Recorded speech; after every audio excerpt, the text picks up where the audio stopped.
Kalau kita nggak bisa melihat Allah, berarti kita kan bodohnya luar biasa. Betul ya?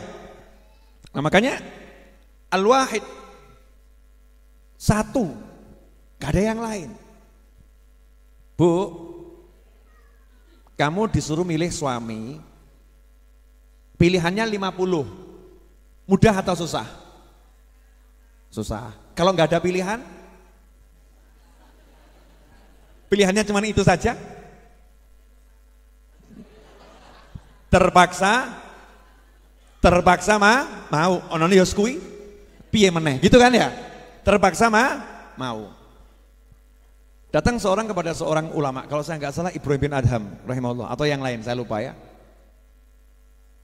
Orang tadi minta nasihat, tolong saya dinasihatin, saya ini banyak maksiat, nggak bisa mandek maksiat. Maka dijawab sama ulama tadi, kamu tinggal di mana? Di bumi. Buminya miliknya siapa? Milik Allah. Kamu makan makananmu dari mana? Dari bumi. Yang ngasih kamu makan siapa? Allah. Terus kamu maksiat kepada siapa? Nangis dia kepada Allah. Ya kepada Allah. Allah lihat kamu enggak? Lihat. Jadi kamu sanggup bermaksiat kepada zat yang ngasih kamu makan dan mengizinkan kamu tinggal di rumahnya dan melihat dirimu seutuhnya, terus kamu bermaksiat di hadapannya. Kamu sanggup seperti itu? Seketika langsung nangis, tobat, selesai. Karena wali-wali Allah tuh gitu, bisa buat orang klik lihat Allah. Yang dimaksud lihat Allah di sini paham punya Allah. Nah kita ini hidup sekian lama, sholat 17 rakaat satu hari, takbir gak mandek-mandek, Allahu Akbar, Allahu Akbar, Allahu Akbar, illa sami Allahu liman hamidah, takbir Allahu Akbar, Allahu Akbar, Allahu Akbar, terus begitu takbir ya, takbir, tasbih, tahmid, itu kerjaan kita dalam sholat. Tapi kenapa kok gak bisa ngerasa ya punya Tuhan ya? Ini problem loh nih, punya Tuhan gak kroso, punya HP aja kroso kok, betul ya? Saya punya ini rojok kroso nih, handphone, ini handphone. Kalau ketinggalan saya cari, handphone saya mana? Tak cari, handphone punya kroso. Ketinggalan cari. Kroso punya duit, baru terima uang 200 juta. Kroso punya duit, duitnya ditaruh di tas, digegem, dipegang atau dibuang, dipegang gitu ya. Kemudian masuk mobil, dilihat di mobil nggak ada, dicari atau didiamkan. Ketinggalan di mana ya? Dicari, betul kan? Karena merasa punya, betul tak betul? Pertanyaan saya, kita merasa nggak punya Allah? Jadi kalau lagi pasar sepi, kamu merasa nggak punya Allah? Lagi pasar rame, kamu merasa nggak punya Allah? Lagi masalah dengan istri, orangnya hadir. Ya, hadir entah di rumah atau di mana kan? Ini majelis kan kemana-mana, betul ya? Lagi masalah punya istri, kamu punya Tuhan nggak? Kamu punya Allah nggak? Lagi masalah dengan suami, kamu punya Tuhan enggak? Kamu punya Allah enggak? Lagi punya masalah, kamu punya Tuhan enggak? Begitu kita ingat, saya punya Tuhan, saya punya Allah, la ilaha illallah, enggak ada Tuhan kecuali Allah, Al-Wahid, Allah cuman satu, tenang langsung. Kenapa tenang langsung? Karena begitu ingat Allah yang satu, paham yang bisa nolong hanya Allah. Ya, dan Allah punya rencana, ini kepalanya jalannya ke sana, hatinya jalannya ke sana, adem, ayem, tentrem. Nah kalau orang enggak punya Allah lain, pasar sepi, kemungkinan masuk daftar pegawai akan dipecat. Ya, sementara bulan depan anak mau nikah, yang satu ini anak lagi mau khitan, yang satu anak lagi masuk kuliah akan bayar kuliah, yang satu ibu baru masuk rumah sakit dalam perawatan, yang satu istri bulan depan hamil anak ke-15, ya mau lahiran ini. Ya Allah gitu kan. Piye iki? Nyebut ya Allah piye iki? Nyebut ya Allah piye iki? Saya mau nanya, ini kalimat nyebut ya Allah piye iki ini kalimat apa ini kira-kira nih? Kalimat orang yang yakin sama Allah atau orang galau? Galau ya? Piye iki ya Allah piye iki? Nah kalau dia paham Allah mesti kan bukan piye iki ya Allah, nggak akan ngeluh begitu sama Allah. Justru jadinya indahnya luar biasa, laporan. Gusti, laporan, malaikat kanan menyimak, kiri menyimak ya, malaikat bagian mengangkat doa ke langit menyimak.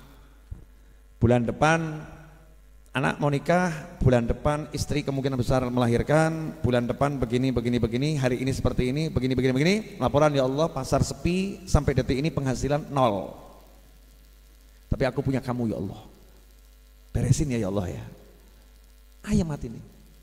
Istrinya nanya, Mas, iya, ada yang beli? Gak ada. Lah kamu kok senyum-senyum? Nah mbok kon piye? Saya tuh heran sama kamu. Ini warung sepi, kamu minta wajah saya seperti apa? Saya senyum salah, saya merengut salah, terus aku mbok kon piye? Suruh gimana? Ya mbok rojok dimelas-melas no titik, dibuat iba-iba dikit wajahmu dulu Mas. Ya gak bisa, aku tenang kok. Kamu tenang gimana? Kenapa kamu tenang? Saya udah laporan. Laporan ke siapa? Ke temanmu pengusaha yang sukses. Oh iya, yang punya pengusaha sukses. Siapa Mas? Oh kamu juga kenal kok, cuman suka lupa sama dia. Siapa Mas? Masya Allah, teman saya ini yang punya kekayaan semuanya, semua kekayaan miliknya. Mas, stres sama kamu Mas. Sepanjang hidup kita tuh kenalannya orang-orang al-maratu wal miskinu. Kamu bilang kenalan orang kaya itu dari mana? Nah Mas, yang ada tuh teman datang tambah mau ngutang Mas, nggak ada yang ngutangi Mas. Kamu lupakan teman kita yang satu ini, siapa? Allah.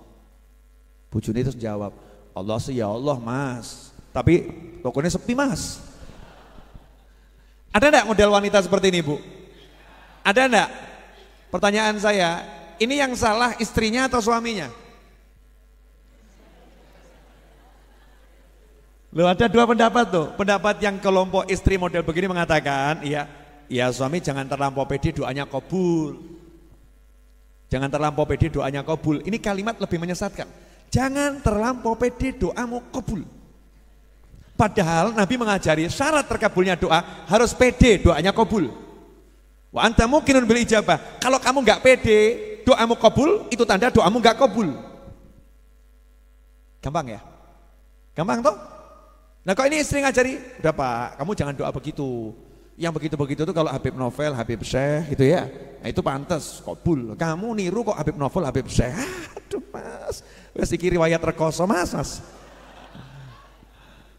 Ciri-ciri rekoso akan menghampiri dirimu Mas ini. Masya Allah, naudzubillah min dzalik. Ya harusnya begitu, lapor aja sama Allah Ta'ala. Saya hari ini tadi tuntas membayar angsuran cicilan apa tanah ya, cicilan tanah asrama santri itu kan beli 7,7 M ya, tiap bulan cicil minimal 500 juta.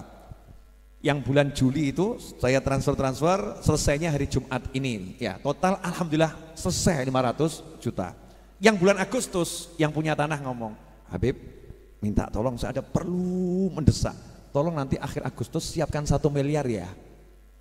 Biasanya kan 500 nih, nanti akhir Agustus minta 1 miliar. Jenengan kalau jadi saya mumet apa tenang? Jujur wae bloko. Mumet atau tenang? Hah? Makanya nggak jadi saya. Mumet atau tenang? Jujur. Mumet. Yang mumet itu mesti mikirnya begini, ya, buktikan nanti. Yang membuat orang dapat berita begini mumet karena langsung mikirnya aset. Betul. Sumber penghasilan. Betul. Aset, sumber penghasilan, betul kan? Kemudian dana cadangan, entah dengan hutang atau piutang, ya kan? 3 hal itu yang paling memungkinkan untuk difikirkan ketika orang ditarget. Kamu bulan ini harus ada penghasilan 1 miliar minimal. Langsung mikir, tek, asetku ini, tek, ini. Begitu asetnya cuma 50 juta, stres.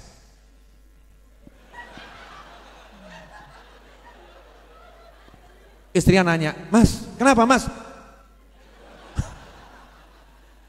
Panggilkan Ustadz, panggilkan Habib, ya, dijampi-jampi dengan jampi-jampi segala ayat gitu kan, pancet gak gerak. Dicek sama dokter, tekanan darah normal dan lain sebagainya. Akhirnya tanya ini, salah satu Ustadz yang bijak nanya, yang terakhir datang siapa? Gak ada. Coba dicek handphonenya. Buka pesan WhatsApp, akhir bulan kamu harus bayar 1 miliar lagi. Ini nggak sembuh dengan dijampi-jampi ya. mbok tensi, mbok obat gak waras sih. Ini obatnya kalau model orang seperti ini, mbok edit 3 miliar waras. Ya selesainya di situ, senyumnya dia nanti di situ. Ini udah terlanjur kena serangan iman gagal gini. Ada gagal jantung, gagal iman, paham? Nah kalau gagal jantung langsung mati, gagal iman begini stres deleng. Itu gagal iman. Naudzubillah min dzalik. Beda orang yang punya iman, insyaallah kita semua punya iman. Amin. Punya iman. Orang kalau punya iman itu apapun peristiwanya enggak pernah ngecek diri dan makhluk. Jadi jangan gagal. Al-Wahid akhir bulan 1 miliar. Langsung lihat, aku punya Allah. Aku punya Allah. Tenang dia. Lapor, ya Allah. Akhir bulan harus bayar 1 miliar. Sementara biaya pembangunan tiap bulan itu ya gaji tukang dalam 1 pekan sekitar 20 juta. Gaji tukang ya, 1 bulan 20 juta. Material itu tagihannya ya sekian puluh juta. Ya 1 bulan bisa ratusan juta. Jadi saya butuh paling tidak bulan ini ya Allah 1,5 miliar. Paling sedikit bulan ini butuh 1,5 miliar. Ya Allah, tolong kirimkan gak pakai repot, gak pakai susah, gak pakai ruwet, gak pakai masalah. Amin. Selesai kan? Ngomong ke orang tua, ngomong ke teman, ngomong ke sahabat, doain ya. Bulan ini targetnya harus dapat uang sekian. Ya, Al-Fatihah, seperti itu. Baru kemudian lihat punya apa ya? Paham? Kalau Sayyidatuna Maryam punya pohon korma, butuh korma punya pohon korma, pas atau enggak pas? Pas atau enggak pas? Butuh korma punya pohon korma, pas atau enggak pas? Tapi ada masalah. Masalahnya apa? Ngunduh gak iso, iya, senggek gak ono. Goyang nggak mungkin jatuh. Kalau pakai logikanya bergerak atau diam? Diam. Contoh jenengan butuh air ada sumur di padang pasir, butuh air ada sumur. Seneng atau nggak seneng? Tapi nggak ada timbo, nggak ada timbanya. Dan tidak ada sesuatu yang bisa dijadikan timba. Jegur minum tapi mati. Di atas nyawang soyoloro gitu. Mati sambil melihat air dalam kehausan. Semakin menyakitkan. Akhirnya apa? Ya tadi itu, lihati air atau duduk di situ menanti kematian karena kalau jalan juga nggak ada air. Beda dengan Sayyidatuna Maryam alaihissalam, hatinya ke Allah Ta'ala. Butuh makan, butuh korma, ada di samping pohon korma. Logika apapun iki mbok obah gak mungkin tiba. Tapi karena hatinya ke Allah, Allah bilang goyangkan, nanti Allah yang akan menjatuhkan.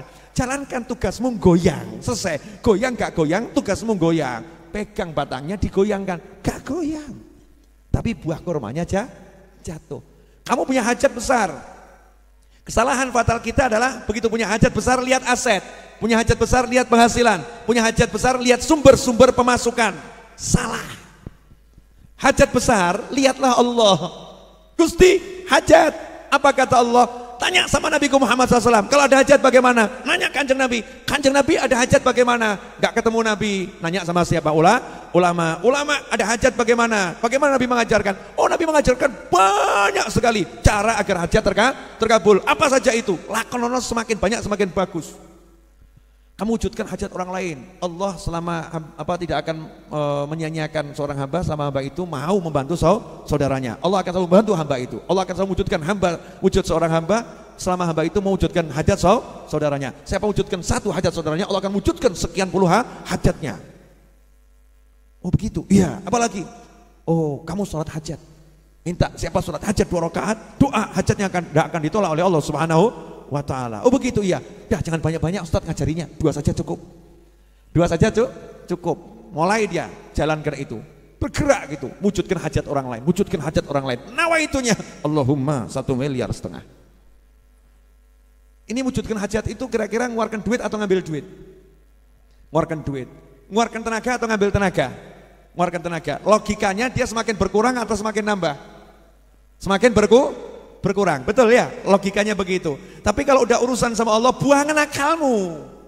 Logikamu buangan. Kamu jangan melogika Tuhan. Tuhan kok di logika? Tuhan tuh di luar logika. Kamu jangan melogika Allah. Allah di luar logika. Logika ciptaan Allah Subhanahu wa ta'ala. Bergerak dia dengan iman, mulai wujudkan hajat. Terus apa yang bisa dilakukan? Kerja. Karena muslim harus bekerja. Kerja itu ibadah. Bisanya apa? Oh saya bisa jual kacang, Beb. Jual kacang. Bisa saya jual pisang, Bisa saya jual keahlian Habib. Apa keahlianmu? Markir Habib. Ya markir kan begitu. Bisa saya begini, lakonono yang kamu bisa. Taruh ajaib. Nanti kamu akan menemukan keajaiban yang luar biasa.